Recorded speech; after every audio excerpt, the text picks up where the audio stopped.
പ്രിയമുള്ള സുഹൃത്തുക്കളെ, എല്ലാവർക്കും നമസ്കാരം. പുതിയൊരു ഇൻഫോർമേറ്റീവായ വീഡിയോയിലേക്ക് എല്ലാവർക്കും സ്വാഗതം. നമുക്കറിയാം, സാമൂഹ്യ സുരക്ഷാ ക്ഷേമ പെൻഷൻ്റെ വിതരണവുമായി ബന്ധപ്പെട്ട് വളരെയധികം മാറ്റങ്ങൾ ഈ ഒരു മാസത്തിലെ മാർച്ച് മാസത്തിലെ തുകയുടെ വിതരണവുമായി ബന്ധപ്പെട്ട് വലിയ മാറ്റങ്ങൾ ഉണ്ടായി. തുക ഇതുവരെയായിട്ടും വിതരണം ചെയ്തിട്ടില്ല. മുൻപ് 25-ാം തീയതി വിതരണം ചെയ്യുമെന്ന് പറഞ്ഞു.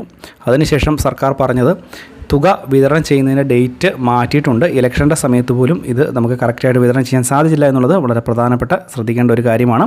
അതുപോലെ തന്നെ തുക വിതരണം ചെയ്യുന്നതുമായി ബന്ധപ്പെട്ട് 2 മാസത്തെ തുക, അതായത് വിഷുവിനോടൊക്കെ അനുബന്ധിച്ച് ഏപ്രിൽ മാസത്തെ തുക വിതരണം ചെയ്യേണ്ടതുണ്ട്. അതുകൂടി മുൻകൂട്ടി കണ്ടുകൊണ്ട് തുക ഈ മാസം 31-ാം തീയതി മുതൽ തന്നെ വിതരണം ചെയ്യുമെന്ന് അറിയിച്ചിരുന്നു. പക്ഷേ ഇതിനെതിരെയൊക്കെ തുക നേരത്തെ എത്താത്തതുകൊണ്ട് വലിയ രീതിയിലുള്ള ജനങ്ങൾക്ക് ബുദ്ധിമുട്ട് ഉണ്ടാകുന്നുണ്ട് എന്നുള്ള ഒരു തിരിച്ചറിവ് ഇപ്പോൾ സർക്കാർ വന്നിരിക്കുന്നു എന്നുള്ള അറിയിപ്പുകൾ വരികയാണ്. ഇത് സംബന്ധിച്ചുള്ള തുകയുടെ വിതരണം നേരത്തെ ഉണ്ടാവുകയാണ്. 4000 രൂപ വരെയൊക്കെ ഒരുമിച്ച് എത്തുകയാണ്. ഇത് സംബന്ധിച്ചുള്ള വിശദമായിട്ടുള്ള അറിയിപ്പുകൾ വീഡിയോയിൽ ഉൾപ്പെടുത്തുന്നുണ്ട്. എല്ലാവരും വീഡിയോ പൂർണ്ണമായും കാണുക, വീഡിയോ ലൈക്ക് ചെയ്യുക, ചാനൽ സബ്സ്ക്രൈബ് ചെയ്യുക.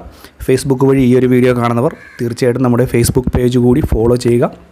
നമുക്ക് വിശദമായിട്ടുള്ള അറിയിപ്പ് നോക്കേണ്ടതായിട്ടുണ്ട്. പ്രത്യേകിച്ച് നമുക്കറിയാം, 2 മാസത്തെ തുക വിതരണം ചെയ്യാം എന്ന് പറഞ്ഞാണ് ഈ മാസം ലാസ്റ്റത്തോടുകൂടി ഡേറ്റ് മാറ്റിയത്. 25-ാം തീയതി മാർച്ച് മാസത്തെ തുക വിതരണം ചെയ്യേണ്ടതായിരുന്നു.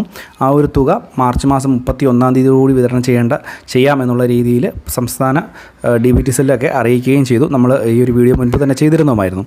പക്ഷേ ഇപ്പോൾ ഇതുമായി ബന്ധപ്പെട്ട് ഇലക്ഷൻ്റെ സമയത്ത് ഈ ഒരു ക്ഷേമ പെൻഷൻ്റെ തുക വിതരണം നീട്ടിക്കൊണ്ടു പോയാൽ അത് വലിയ രീതിയിലുള്ള തിരിച്ചടികൾക്ക് ഉണ്ടാകാനുള്ള സാധ്യത ഉണ്ട് എന്നുള്ളൊരു കാര്യം തിരിച്ചറിവിലേക്കൊക്കെ സർക്കാർ എത്തുന്നു എന്നുള്ള റിപ്പോർട്ടുകളാണ് വരുന്നത്.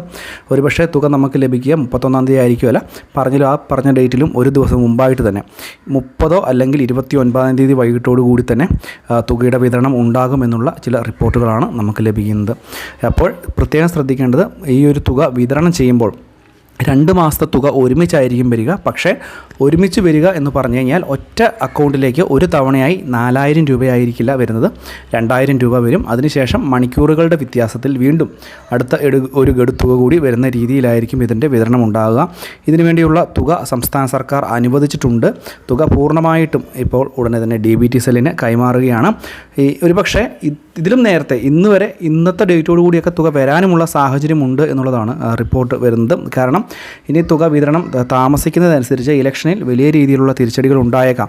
ഇതുപോലൊരു ക്രൂഷ്യപ്പെട്ട സമയത്ത് ഈ ഒരു തുക കറക്റ്റായിട്ട് വിതരണം ചെയ്തില്ല എന്നുണ്ടെങ്കിൽ നമുക്ക് ജനങ്ങളുടെ കയ്യിൽ നിന്ന് വലിയ രീതിയിലുള്ള തിരിച്ചടികൾ ഉണ്ടായേക്കാം എന്നുള്ള തിരിച്ചറിവിനെ തുടർന്നാണ് ഇപ്പോൾ തുക വളരെ പെട്ടെന്ന് തന്നെ വിതരണം ചെയ്യുവാനുള്ള നടപടി ഉണ്ടാകുന്നത്. ഇതുതന്നെയായാലും ആശ്വാസ വാർത്ത എന്ന് പറയുന്നത് തുക 4000 രൂപ തന്നെയായിരിക്കും വരിക.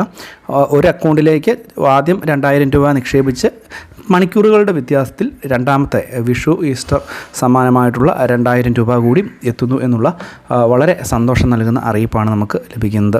ഇതിനായാലും വളരെ സന്തോഷം നിറഞ്ഞൊരു വാർത്തയാണ്. ഇതുമായി ബന്ധപ്പെട്ടുള്ള കൂടുതൽ അറിയിപ്പുകൾ വരുന്ന മണിക്കൂറുകളിൽ എത്തുന്നതാണ്. അപ്പോൾ വരുന്നതനുസരിച്ച് തീർച്ചയായിട്ടും നമ്മൾ പറയുന്നതുമായിരിക്കും. പെൻഷൻ തുക ബാങ്ക് അക്കൗണ്ടുകളിൽ എത്തുന്ന ആളുകൾ തീർച്ചയായിട്ടും നമ്മുടെ വീഡിയോയ്ക്ക് താഴെ കമൻറ്റ് ബോക്സിൽ ഒന്ന് അറിയിക്കണം.